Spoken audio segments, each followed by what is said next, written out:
during climate change tulad nito. Habit ng mga tilapia na yan, pag maulan, hindi sila kumakain. Nasa ilalim lang sila ng tubig. Pero aside ng, yun ang pinaka-disadvantage namin pag umuulan, hindi sila kumakain. Ngayon ay pupunta kami sa Tayabas City upang kausapin ang isa sa mga may-ari ng palaisdaan.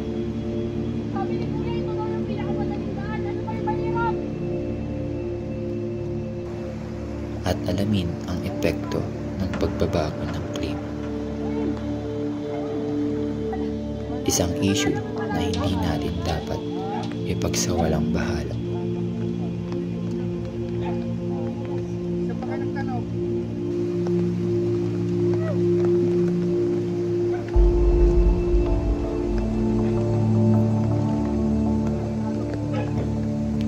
Ito ang kwento ng epekto na hindi maipaliwanag na pagbabago ng klima sa ating yamang tubig.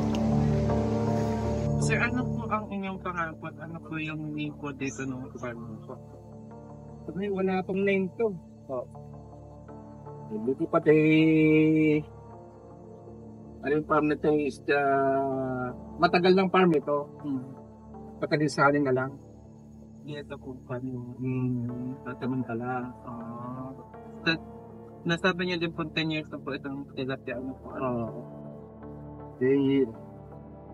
So, anong kon natin ngayon dito about the climate change? Hindi ba ito na kaming topic natin? Opo. Tapos, konting background lang po dun po sa paano po kayo nag-start po dito sa pag-aquaculture niyo po, especially po dito po sa palaisda. Sa pag-aquaculture, una talagang wala akong ka-idea. So, nag-isip ako ng magandang, hindi naman to talagang totally negosyo. Hindi ko kailangan totally negosyo.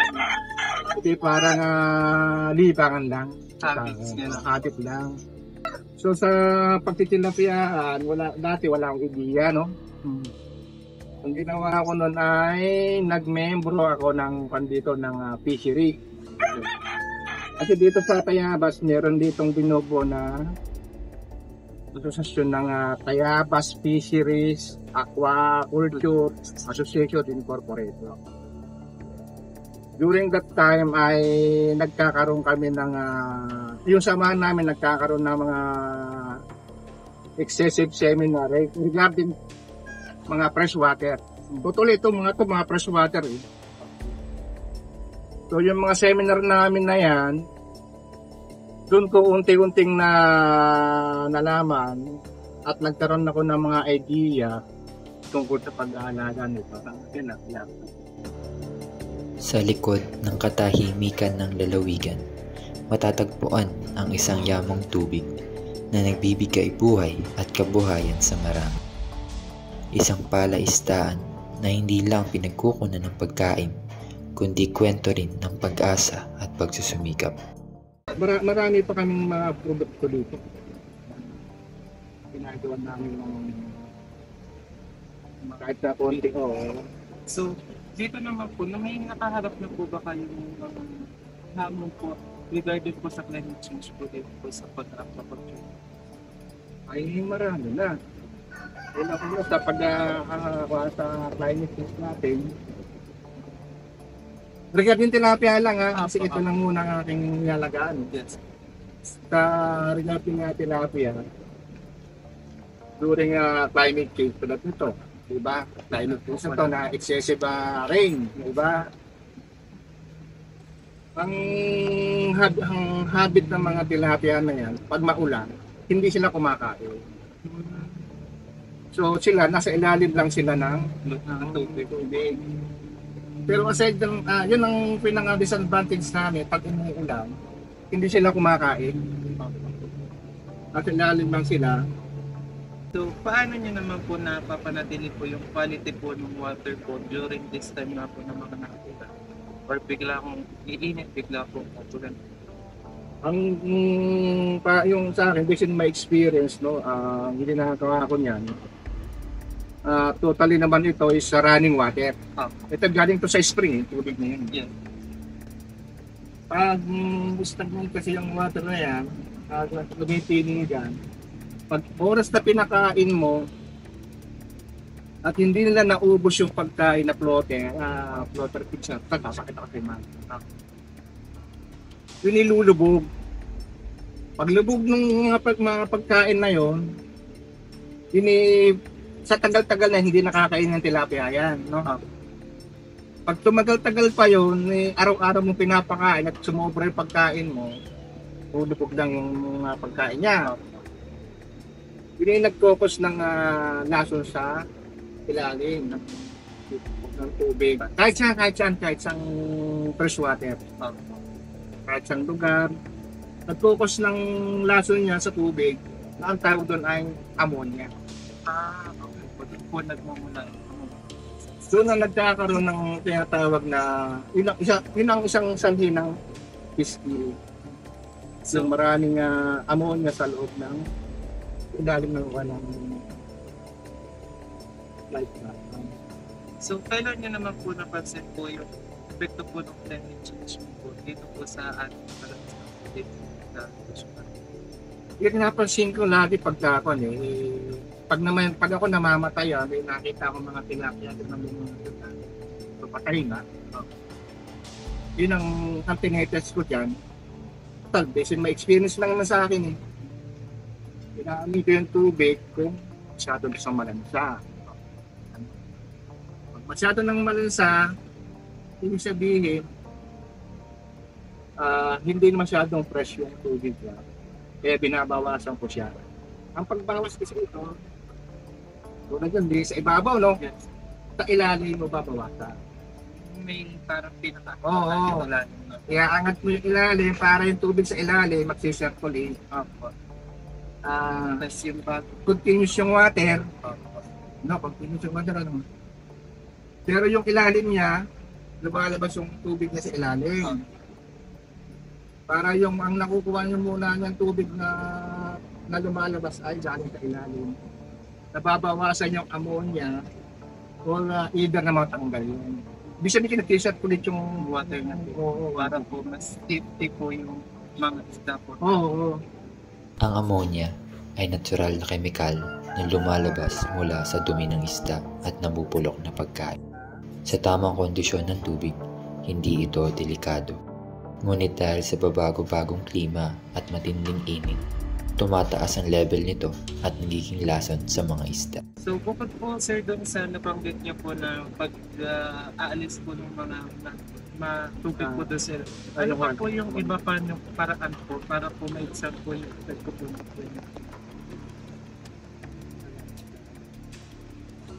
Para matanggal o para... Ano pa po yung iba po paraan po na way po para maigsan po ng konting magiging epekto po ng climate change? Ayan, magandang tanong yan. Kaya ito hindi ko nililinis yan ng mga ganyan. Kasi siguro naman nung natin na yung tinatawag natin na photosynthesis. No? Kasi tayo humihinga, anong tawag doon? Carbon dioxide. Yung carbon dioxide pupunta sa halaman. Yung halaman, ano ang pinuputus nila? Oh yan, okay no. Okay. So yun ang isang nakakabawas ng climate change dito po sir. Oo. Kaya ito hangga't may tilapia, hindi ko ito pinapakabatan niya. Oo, ito po mga halaman part na din po. Oo, part sila. Kaya sabi ko hindi ko kinukuha niyan dahil pinagkukunan ko to ng oxygen. Bukod sa nagagamit ko sa pang sarili kong sayuma sa tao, pati sa tilapia pwede din silang ganito. Asosasyon namin, actually talagang yung asosasyon namin ay incorporated pa lang hanggang ngayon. So, binabalak ko kasi na gawin itong kooperatiba. Ang isang asosasyon ay na-transfer mo kagad ng kooperatiba na wala pang knowledge. So, gaya nga kooperatiba, no? Ang ginagawa ko lang kasi, dinadahan-dahan ko yung mga miyembro, dinadahan-dahan ko yung organization namin na step by step pa. At pag nagkaroon na kami ng business, ang asosasyon, saka kami papasok sa kooperatiba. At least meron na kami pagkukunan ng pondo na hindi na namin makakailangan ng tukot-tusa. Office of Provincial Agriculture, sa pangunguna ng ating gobernador, si Dr. Helen Tan, sila nagpanya nagpo-promote. At sa pagtutulungan namin ng LGU ng Tayabas, City Agriculture Officer. Matapos tayong bigyan ng pagkakataon ni Kuya Ernest na silipin ang kanyang munting palaisdaan at maunawaan ang epekto ng pagbabago ng klima. Sa simpleng paraan, nais naming iparating ang aming pagtanaw ng utang na loob sa pagbabahagi niya ng kanyang kwento. Maliit man ito, dalangin namin makatulong kahit papaano sa kanyang pang-araw-araw na gawain. Sa bawat hampas ng alon at ihip ng hangin, kasabay nito ang mga pagbabagong dulot ng panahon. Sa gitna ng pagbabago ng klima, may mga kwento ng pakikibaka at pag-asa na nais namin tuklasin.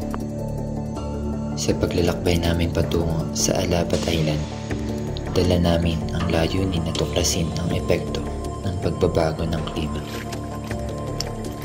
At makakasama namin si Diogenes Belda. Ilang taon na po kayong mangingisda? Bale, pumasok ako ng mga isda ay ako yung mga grade 6.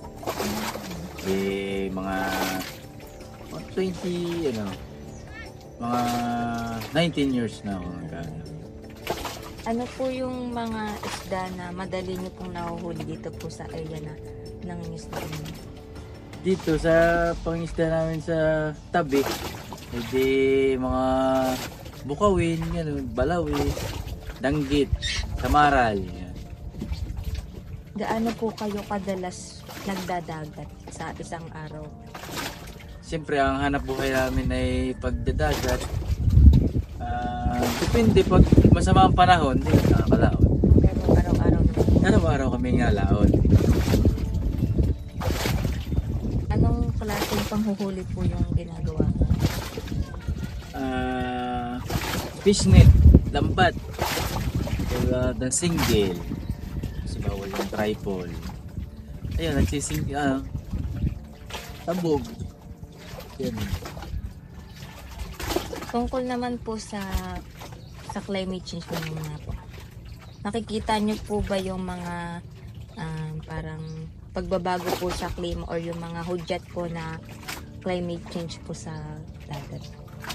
Nakukuha din namin yun. Minsan ay pag halimbawa, minsan ay marami kaming huli, maganda ang panahon. Pero pag nawawala sa liyan ng isda, ayun, minsan ay nalakas ang alon, may silig, labuan dagat, gano'n. Parang nabubugaw po. Oo, nabubugaw siya, nawawala. Ano po, para po sa inyo, alin po yung panahon na mas magandang manghuli ng isda? Kapag po yung hangin ay habagat or amihan? Or lantap lang po? Minsan, mas maganda magkuhan pag amihan, kuhan ang paghabagat, mas malakas dito sa atin.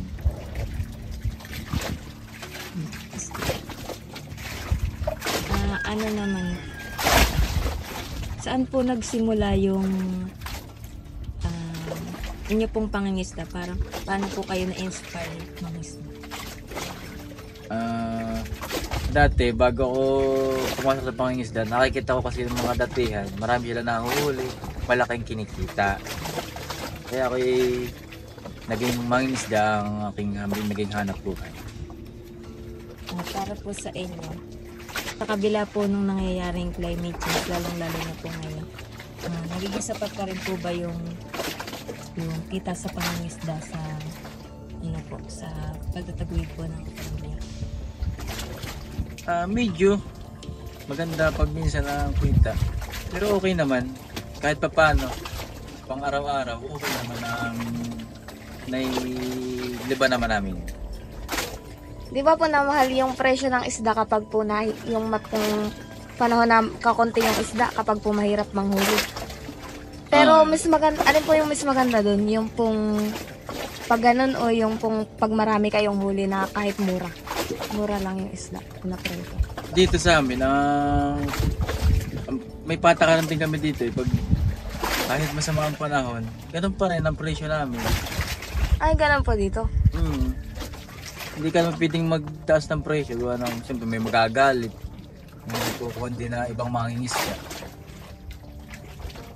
Ay, Yun ako na yun.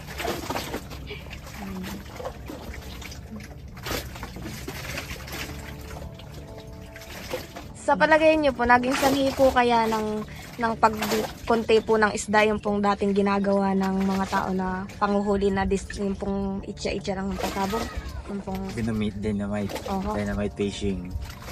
Dito kasi, di ko po alam no nakaraang sibilisasyon nung una. Hindi ko alam kung may dynamite fishing dito. Ang alam ko dito sa atin, parang lason lang yung kukuhan dito sa lalason, namamana. Ganun lang ang kalam ko dito. May epekto po kaya yun sa ibang... Napakalaki ng epekto ng pagda-dynamite fishing sa pagpasok ng isda dito. Parang babana din ng coral, pangainan nila ng ano. Ayun pong laso na sinasabi mo po. Isa din yun sa ano, isang kwan din sa amin, gawa ng pag naamoy ng isda ang coral na may lason, hindi na rin sila nasampa. Nababawasan yung aming pinagkukuhanan dito na isda. Kaya dumadayo kami sa ibang barangay. Parang nasisira po yung kanilang mga Nasisira din. Taga ibang barangay din kasi ang pasok dito para mangisda. Sa kagandahang walang dinamit ang gumagamit sa pangingisda sa karagatan, kapalit naman ito ay ang mga lason na nakukuha sa mga halaman sa ilalim ng tubig. Naepektuhan ng huli ni Kuya Diogenes na nagsanhi ng pagkaunti at kung makikita nyo ay napakadumi ng tubig. Sa palagay nyo lang po, paano po nakaka-apekto yung climate change sa mga huli po? Nahihirapan kami gawa na minsan siyempre nawawala ang huli na nawala kami ng kita sa araw-araw. Sa ano naman po, sa paghuhuli po? Sa panghuhuli na isda. Labot tungkol sa ano? Yung way nyo po ng pagdala. Di pagka ako na hindi kami nakakapanghuli. Hindi po talaga pagpakaramdam nyo po ay masama. Oo, masama ang pangulang. May mga pagkakano po ba na parang naabot po kayo mismo sa dyan po? Inaabot kami dyan ng lakas. Pag yung alam naming mahangin, habagat, yun, hindi kami inaabot kami dyan. Nakaranas na po ba kayo na parang ano po kayo pero wala po kayo doon? Meron. Sa tugpa namin halimbawa, tugpa kami ng maga, halos wala kami mahuli sa maghapon. Minsan may kalahating kilo. Napakahirap, pang ulam yun. May mga ginagamit po ba kayo mga makabagong technology sa pangisda po? Compare po sa ginagawa niyo po nung dati? Ay, wala. Ganun ba din? Normal pa lang. Tahimik ang dagat ngayon. Walang malalakas na alon. Banayad ang ihip ng hangin at maliwanag ang sikat ng araw. Dahil sa tahimik na panahon, makikita niyong napakadaming sariwang isda at alimango na huli. Isang napakapayapang araw na pagkakakitaan at makakain ang mga residente. Sa palagay niyo po, yung pong mga pabago-bagong panahon na nararanasan po ng mga mangingisda, nakaka-apekto po kaya yun dun sa mga ano po ng tirahan ng isla para mapakunti yung huli niyo? Nakaka-apekto naman. Yan lang, pag hindi kami nakakalabas, naganda yung kuha ng isda, salya. Kasi hindi siya nabubulabog. Pag kami hindi nakakatugpa kasi masama ang panahon. Naganda ang salya ng isda. Nakaka-relax ang coral, gayon. Kumbagay, nakapangain ng maganda ang mga isda. Pero pag lagi kami natugpat, nabubulabog din lang sila. Para sa inyo po ba, since matagal na po kayo ng isda, sa tingin niyo po ba mas maganda po yung mga panahon ng una-una kaysa po sa ngayon? Mas maganda nung una. Gawa ng marami pang isdang nahuhuli. Dito rin ngayon, napakahirap na pangisda dahil siyempre marami nang nangangailangan ng isda. Kakunti nang mahulit. Marami na pating ito, kagaya namin natugpa. Nangingisda. Kaya napakarami. Sa ano naman po, sa mga pag-ulan-ulan naman, pansin niyo po ba na mas nagiging tag-ulan na po ngayon kaysa po noon? Oo naman. Mas madalas ngayon ang tag-ulan. Karasa nung una. Sa ano naman po, yung pong pagtaas naman po ng tubig sa dagat. High-tide. Parang ang tingin ko ngayon, parang mas lumaki ang tubig ngayon kaysa dati. Kasi dati hindi ito napapasok ang tubig, ngayon ay nataas ng tubig. Kaya mas kuhan ngayon ng tubig, mas alsa, mas malaki. Sabi nga po ay parang may nga daw pong yelo sa north at south.